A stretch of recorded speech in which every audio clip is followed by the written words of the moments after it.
3.1 हम लोग कर रहे थे एक्सरसाइज 3.1। तो उसका प्रॉब्लम 4 देखते हैं क्या करना है उसमें। क्या बोल रहा है, which of the following pair of linear equations are consistent और इनकंसिस्टेंट। मतलब ये जो पेयर ऑफ लीनियर इक्वेशन दे रखे हैं इसमें से कौन से कंसिस्टेंट है कौन से कंसिस्टेंट नहीं है, ठीक है। और अगर कंसिस्टेंट है तो सॉल्यूशन निकालना है, ठीक।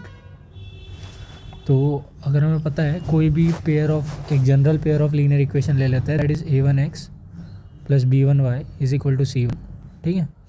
और a2x plus b2y is equal to c2। ये दोनों कोई भी general pair of linear equation है। तो रेशियो अगर a1/a2, सॉरी फॉर दिस, अगर नॉट इक्वल टू है b1/b2 तो इसका होता है यूनिक सॉल्यूशन, ठीक है। यूनिक सॉल्यूशन होता है मतलब क्या है, ये कंसिस्टेंट है। सिमिलरली अगर आपका a1/a2 is equal to b1/b2 is equal to c1/c2 होता है, तो इसके आपके होते हैं infinite solution, infinitely many solution, या तो इनफाइनाइट सॉल्यूशन भी बोल सकते हैं आप।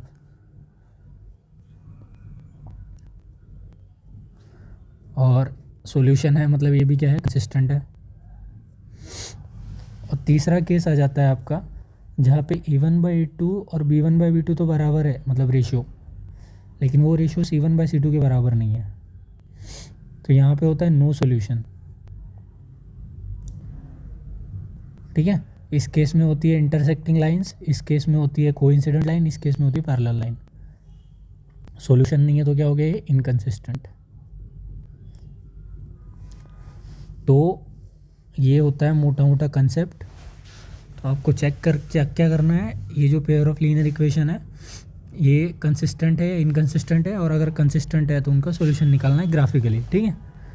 तो पहले वाले को देखते हैं हम लोग। पहला दिया है हमारा x plus y is equal to 5, और उसी में दूसरा है 2x plus 2y is equal to 10। अगर इसको कंपेयर करें तो a1 क्या आ जाएगा इसका 1, b1 आ जाएगा 1, c1 आ जाएगा 5, ठीक है। इसको इसके साथ कंपेयर करें तो सिमिलरली इसको इसके साथ कंपेयर करें तो क्या आ जाएगा, a2 आ जाएगा 2, b2 आ जाएगा 2, c2 आ जाएगा 10, ठीक। तो a1/2 क्या हो गया, a1 था 1, a2 था 2, तो वो हो गया 1/2। सिमिलरली b1/b2 क्या हो गया, b1 था 1, b2 था 2, ठीक है, ये भी 1/2 हो गया। c1/c2 क्या हो गया, c1/c2 हो गया हमारा, c1/c2 क्या आ जाएगा, दैट इज 5/10, 1/2 अगेन। तो हमारा a1/a2 इज इक्वल टू हो रहा है b1/2 इज इक्वल टू हो रहा है c1/c2, ठीक है। तो ये जो केस है हमारा पहला वाला, ये इस कैटेगरी में आ रहा है, कोइंसिडेंट लाइन वाला, ठीक है। मतलब इसके इनफाइनाइटली मेनी सॉल्यूशन है, मतलब ये पेयर ऑफ लीनियर इक्वेशन क्या है, कंसिस्टेंट है, ठीक है। तो इसका जो ग्राफ बनेगा भी ना आपका, तो अगर कोई लाइन बन रही है, जैसे मैं बना के ही दिखा देता हूँ, तो ये क्लियर हो गया कि ये कंसिस्टेंट है। हाँ, और प्रूव भी कर सकते हैं आप, जैसे x plus y is equal to 5 है पहला इक्वेशन, दूसरा इक्वेशन क्या आ जाएगा, 2x plus 2y is equal to 10, और दोनों साइड 2 से डिवाइड कर दो क्या हो जाएगा, 2x/2 plus 2y/2 is equal to 10/2। तो ये क्या हो जाएगा, x plus y is equal to 2 5 10। तो आपको दिख रहा है जो दोनों, मतलब ये भी स्ट्रेट लाइन और ये स्ट्रेट लाइन दोनों क्या है, सेम है। तो अगर आप उनको x और y एक्सिस ड्रॉ करेंगे तो दोनों एक ही आएंगी, मतलब इस वाले से भी एक स्ट्रेट लाइन आएगी। अब स्ट्रेट लाइन कैसे ड्रॉ करते हैं पहले वो बता देता हूँ मैं। तो अगर मैं इसको कंसिडर करूँ, ठीक है, तो जब नॉर्मली मैं एक्स वाई लिख देता हूँ कोऑर्डिनेट, ठीक है। तो करना क्या होता है, पहले x को 0 रखेंगे, जब x को 0 रखेंगे तो y की वैल्यू क्या आएगी, 5। फिर एक बार y को 0 रखेंगे, y को 0 रखेंगे तो x की वैल्यू क्या आएगी, 5। कोऑर्डिनेट एक्सिस बना लेंगे, ठीक है, ग्राफ पेपर पे। ये हो गया एक्स वाई, तो सपोज़ ये अगर 0 है तो यहाँ से यहाँ तक 1 बोल देते हैं, 1 यूनिट का डिस्टेंस ले लेंगे। तो ये 2 हो गया, 3 हो गया, 4 हो गया, 5 हो गया। सिमिलरली यहाँ 1 हो गया, 2 हो गया, 3 हो गया, 4 हो गया, 5 हो गया। पहला पॉइंट क्या है 0,5, मतलब x0 और y5, तो ये हो गया 0,5। दूसरा पॉइंट क्या है 5,0, ये हो गया 5,0। तो लाइन बनाने के लिए 2 पॉइंट चाहिए होते हैं हमें, तो 2 पॉइंट मिल गए। तो इन दोनों पॉइंट से पास होने वाली लाइन कौन सी रहेगी हमारी, x + y = 5। ठीक है। सिमिलरली दूसरी वाली लाइन बनाएंगे तो वो भी इसके ऊपर आएगी, मतलब ये वाली लाइन है। और सॉरी फॉर दिस,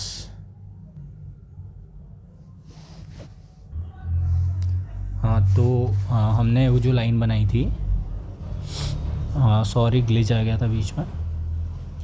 तो जो पहली लाइन बन रही थी वो यहाँ पे पास हो रही थी 0,5 से, और यहाँ पे पास हो रही थी 5,0 पे। ये x एक्सिस है हमारा, ये y एक्सिस है। तो इस टाइप की लाइन बन रही थी। दूसरी लाइन कुछ इस तरीके से बन रही थी, मतलब दोनों लाइन का इक्वेशन सेम आ रहा था ना, x + y = 5। तो दोनों लाइन क्या बनेंगी, कोइंसिडेंट बनेंगी। मतलब एक लाइन का पहला पॉइंट और दूसरे लाइन का पहला पॉइंट, मतलब जो दोनों लाइनें होंगी वो हर पॉइंट पे इंटरसेक्ट करेंगी। मतलब यहाँ पे भी कर रही है, यहाँ पे भी कर रही है, यहाँ पे भी कर रही है, यहाँ पे भी कर रही है, और बीच में हर जगह पे कर रही है। ठीक है। तो इसलिए बोलते हैं कि मतलब वो जो कोइंसिडेंट लाइन होती है वो आपस में चिपकी हुई होती है। तो चिपकी हुई होती है तो उनका दोनों पॉइंट कॉमन होता है। इंटरसेक्टिंग लाइन में क्या होता है कि अगर ये एक लाइन है समझ लीजिए, और एक दूसरी लाइन है, यहाँ पे दूसरी लाइन पहली लाइन को यहाँ इंटरसेक्ट कर रही है, तो सिर्फ ये वाला एक सॉल्यूशन होगा। ठीक है। लेकिन कोइंसिडेंट के केस में पहली लाइन और दूसरी लाइन क्या है, एक दूसरे को चिपक चिपक के है पूरी। तो दोनों के जो पॉइंट्स है वो सारे कॉमन है, और मतलब एक टाइप से देखेंगे तो इंटरसेक्ट कर रहे हैं आपस में। ठीक है। सारे पॉइंट आपस में इंटरसेक्ट कर रहे हैं, इसलिए जहाँ तक लाइन बनेगी वहाँ तक सॉल्यूशन बनेंगे। और इस लाइन के बीच में बहुत सारे पॉइंट हैं, इनफाइनाइट पॉइंट्स हैं, इसलिए हम बोलते हैं कि इस टाइप की जो पेयर ऑफ स्ट्रेट लाइन होती है उसका इनफाइनाइट सॉल्यूशन होता है। ठीक है। तो इसके इनफाइनाइटली मैनी सॉल्यूशन होंगे।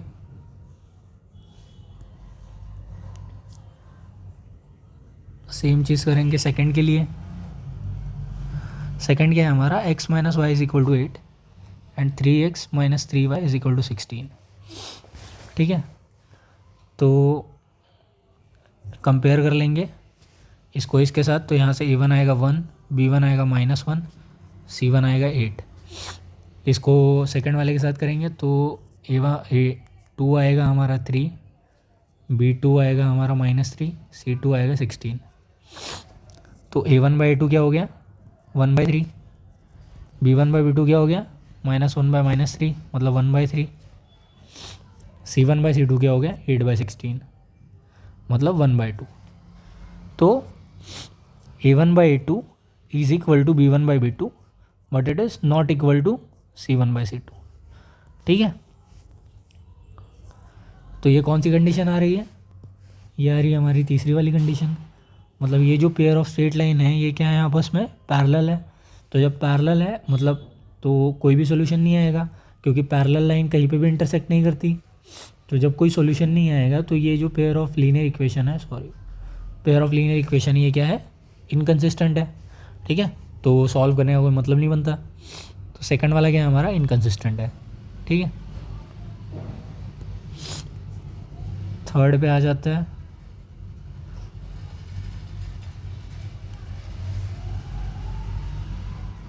थर्ड क्या है हमारा, 2x + y - 6 = 0, मतलब 2x + y -6 इधर चलेगा तो +6। Similarly 4x - 2y -4 = 0, that is 4x - 2y -4 इधर चला गया तो +4। तो a1 आ गया 2, b1 आ गया 1, c1 आ गया 6, a2 आ गया 4, b2 आ गया -2, c2 आ गया 4। ठीक है। तो a1/a2 क्या हो गया, a1/a2 हो गया 2/4, 2/4 मतलब 1/2। सिमिलरली b1/b2 क्या हो गया, b1/b2 हो गया 1/-2 मतलब -1/2। ठीक है। तो ये दो केसेस से ही दिख रहा है हमें कि a1/a2 is not equal to b1/b2। ठीक है, तो जब a1/a2 is not equal to b1/b2 तो लाइन क्या करती है, इंटरसेक्ट करती है। इंटरसेक्ट करेंगे तो यूनिक सॉल्यूशन आएगा, मतलब क्या है, ये pair of linear equation consistent है। तो अब इसका सॉल्यूशन कैसे निकालेंगे, सॉल्यूशन कुछ इस तरीके से निकालेंगे कि पहला इक्वेशन ले लेंगे। ठीक है, पहले इक्वेशन के 2 पॉइंट्स निकालेंगे ताकि हम स्ट्रेट लाइन बना पाए, क्योंकि स्ट्रेट लाइन बनाने के लिए हमारे पास 2 पॉइंट्स चाहिए होते हैं कोऑर्डिनेट एक्सिस पे। तो अगर x 0 है इस इक्वेशन में तो y क्या आ जाएगा, 0 + y = 6, मतलब y = 6। सिमिलरली अगर y 0 है तो x क्या आ जाएगा, 2x + 0 = 6। अगर y 0 है तो x मतलब y की वैल्यू 0 पुट करेंगे यहाँ पे, तो x क्या आएगा, x आएगा 6/2 मतलब 3। आगे 2 पॉइंट इसके, वैसे ही इसके भी 2 पॉइंट निकाल लेंगे, दैट इज़ x, y।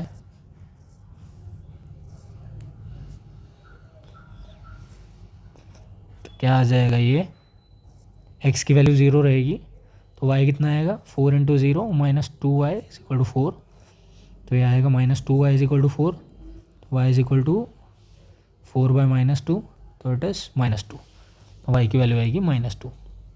ठीक है, सिमिलरली जब y 0 रखेंगे तो x कितना आएगा, y 0 रख दिया तो 4x - 0 = 4, तो इट इज़ 4x = 4, तो x = 1। ठीक है, क्लियर है। जब पॉइंट्स आ गए हमारे तब हमें क्या करना है, बस प्लॉट करना है। कोऑर्डिनेट एक्सिस ड्रॉ कर रहा हूँ मैं क्योंकि मेरे पास ग्राफ पेपर नहीं है। तो this is your x axis, ये वाई एक्सिस, ये नेगेटिव एक्स एक्सिस, ये नेगेटिव वाई एक्सिस। ठीक है, ये हो गया हमारा ओरिजिन। तो जो यहाँ से यहाँ तक का जो ग्राफ पेपर में एक बक्सा बना हुआ था उसको 1 यूनिट मान लेते हैं। 1 2 3 4 5 6, तो इट इज़ 1 2 3 4 5 6। एंड वाई वाले पे नेगेटिव वाले की भी ज़रूरत है हमें, तो पहले पॉजिटिव वाला बना लेते हैं, दैट इज़ 1 2 3 4 5 6। ठीक है, क्योंकि y पे जो मैक्सिमम पॉइंट जा रहा है वो 6 जा रहा है, इसलिए 6 तक बनाया हमने। और y पे जो मिनिमम जा रहा है वो 2 तक जा रहा है, 1 2। ठीक, x पे जो मैक्सिमम जा रहा है वो 3 तक जा रहा है और जो मिनिमम जा रहा है वो 0 तक जा रहा है, तो इधर वाला बनाने की कोई ज़रूरत नहीं है।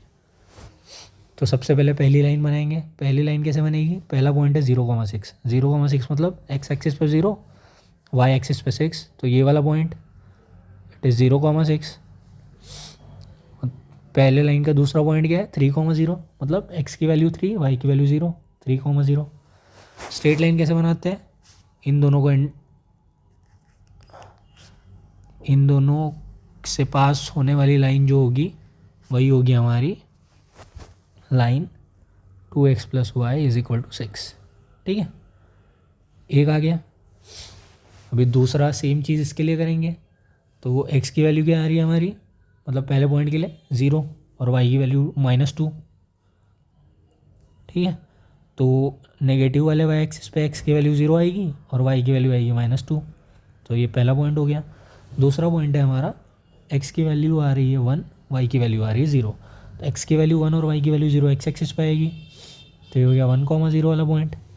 तो इन दो लाइन से पास होने वाली स्ट्रेट लाइन हमारी होगी दूसरी स्ट्रेट लाइन। ठीक है, तो ये वाली लाइन कौन सी हो गई हमारी, ये वाली लाइन हो गई 4x - 2y = 4, और ये दोनों जहाँ पे इंटरसेक्ट कर रही है वो होगा हमारा सॉल्यूशन। ठीक है, तो कैसे निकालेंगे, मतलब ग्राफ देख के पता चल रहा है कि सॉल्यूशन हमारा मतलब ऐसे 2,2 के आसपास कुछ आ रहा होगा। ठीक है, मतलब x की वैल्यू 2 से 3 के बीच में कुछ आ रही होगी और y की वैल्यू भी 2 से 3 के बीच में कुछ आ रही होगी। अगर ग्राफ पेपर पे प्लॉट करते तो सीधे सीधे अगर यहाँ से यहाँ लाइन ड्रॉप करते हैं और यहाँ से यहाँ लाइन ड्रॉप करते हैं तो सीधे पता चल जाता है कि ये कोऑर्डिनेट के मतलब ये कोऑर्डिनेट्स क्या है। बट ग्राफ पे हम कर नहीं रहे तो नॉर्मली सॉल्व करके पता कर लेते हैं क्या आएगा। तो पहला इक्वेशन है हमारा 2x + y = 6, दूसरा है हमारा 4x minus 2y is equal to 6, ये हो गया 1, ये हो गया 2। इक्वेशन 1 को 2 से मल्टीप्लाई कर देंगे तो क्या आ जाएगा, 4x plus 2y is equal to 6। Equation 2 को गलत लिख दिया मैंने, ये 4 है, ठीक है। और इक्वेशन 1 को 2 से मल्टीप्लाई कर दिया, इसको इक्वेशन 3 बोल दिया। और इक्वेशन 2 को वापस नीचे लिख देंगे तो 4x minus 2y is equal to 4, ठीक है। तो दोनों को ऐड कर देंगे तो 4x plus 4x is 8x plus 2y minus 2y is 0 and 6 और 4 इज 10। तो x आ गया हमारा 10/8, ठीक है। तो 10/8 कितना होता है हमारा, 10/8 होता है हमारा 5/4, विच इज 4 1 जा 4 1 0, 4 2 जा 8 एंड 4 5 जा 20। तो ये आएगा 1.25। एंड y की वैल्यू क्या आएगी, x की वैल्यू 1.25 है, तो ये हो गया 2x plus y is equal to 6, 2 into 1.25 plus y is equal to 6। मतलब इक्वेशन 1 में x की वैल्यू रख रहा हूँ मैं बस। तो 1.25 into 2 is 2.5 plus y is equal to 6। तो y आ गया हमारा 6 माइनस 2.5 विच इज़ 3.5, ठीक है। तो ये कोऑर्डिनेट पॉइंट आएगा हमारा, x की वैल्यू आएगी 1.25 और y की वैल्यू आएगी 3.5, ठीक है। ग्राफ पेपर पे बनाते हैं ना तो सीधे से आ जाता है, जैसे ये थोड़ी ज़्यादा मैंने ऐसा कुछ बना दी होगी, लेकिन अगर ठीक से बनाता तो ये कुछ इस टाइप की बनती लाइन, ये भी कुछ इस टाइप की बनती। तो 1 और 2 के बीच में आता हमारा एक्स कोऑर्डिनेट, ठीक है। और y कोऑर्डिनेट हमारा आ रहा है 3 पॉइंट समथिंग। तो ग्राफ पेपर पे अगर बनाएंगे आप ये लाइंस वगैरह तो ठीक से आंसर आ जाएगा। बट आई होप आपको ऐसे भी समझ में आया होगा कि विदाउट ग्राफ पेपर भी इसको कैसे सॉल्व कर सकते हैं। तो थर्ड वाला हमारा कंसिस्टेंट था और उसका यूनिक सॉल्यूशन आ रहा था जो कि हमने निकाल लिया 1.25, 3.5। फोर्थ पे आते हैं अभी। तो फोर्थ प्रॉब्लम में उन्होंने दे रखा है 2x minus 2y minus 2 is equal to 0। मतलब 2x माइनस 2y माइनस 2 को इधर ले जाएंगे तो plus 2। Similarly 4x minus 4y is equal मतलब माइनस 5 इज इक्वल टू 0। तो ये हो जाएगा 4x माइनस 4y माइनस 5 इधर ले जाएंगे तो प्लस 5। कंपेयर करने के बाद पहले वाले को a1x b1y के साथ, तो a1 आ जाएगा 2, b1 आ जाएगा -2, c1 आ जाएगा 2। सिमिलरली दूसरे वाले को a2 के साथ कंपेयर करेंगे तो a2 आ जाएगा 4, b2 आ जाएगा -4, c2 आ जाएगा 5, ठीक है। a1/2 ले लेंगे तो इट इज़ 2/4 मतलब 1/2। सिमिलरली b1/b2 ले लेंगे तो इट इज़ -2/-4 विच इज़ 2/4 मतलब 1/2। c1/c2 ले लेंगे तो इट इज़ 2/5, ठीक है। तो यहाँ से क्लियरली दिख रहा है कि a1/a2 तो हमारा b1/b2 के बराबर है, लेकिन ये दोनों c1/c2 के बराबर नहीं है, ठीक है। ऐसा किस केस में होता है, ऐसा होता है हमारा इस केस में जब दो स्ट्रेट लाइंस क्या हो, पैरेलल हो। तो अगर आप ग्राफ पे प्लॉट करके दिखेंगे ना तो ये दो स्ट्रेट लाइंस आपकी क्या आएंगी, पैरेलल आएंगी, ठीक है। क्योंकि किस टाइप का इक्वेशन आ रहा है, ये 2x minus 2y is equal to 2 आ रहा है ना। तो अगर 2 कॉमन ले ले तो क्या आ जाएगा, x minus y is equal to 2। दोनों साइड 2 से डिवाइड कर दे तो x minus y is equal to 1। पहला इक्वेशन आ गया। दूसरा इक्वेशन कैसा आ रहा है आपका, 4x minus 4y is equal to 5। 4 common ले ले तो 4x minus y is equal to 5। दोनों साइड 4 से डिवाइड कर दूँ तो x minus 5 is equal to 5/4, ठीक है। तो आपका जो कोएफिशिएंट आ रहा है x और y के दोनों केस में सेम आ रहा है, लेकिन सिर्फ आपका जो इंटरसेप्ट आ रहा है वो अलग आ रहा है। मतलब अगर आप प्लॉट करेंगे तो लाइन कुछ इस टाइप से आएंगी या तो इस टाइप से भी आ सकती है, ठीक है। मतलब बोलने का मतलब ये है कि पैरेलल लाइन आएंगी क्योंकि इंटरसेप्ट अलग है लेकिन वेरिएबल के जो कोएफिशिएंट है वो सेम है। तो ये वाला टेक्निकली क्या है, पैरेलल लाइन वाला केस है, मतलब नो सॉल्यूशन है। नो सॉल्यूशन है मतलब क्या है, जो पेयर ऑफ लीनियर इक्वेशन है वो इनकंसिस्टेंट है। ठीक है, तो इनकंसिस्टेंट है तो इसको सॉल्व करने की कोई ज़रूरत नहीं है, क्योंकि सॉल्यूशन तो निकलेगा नहीं। So that's it for this video, thanks for watching.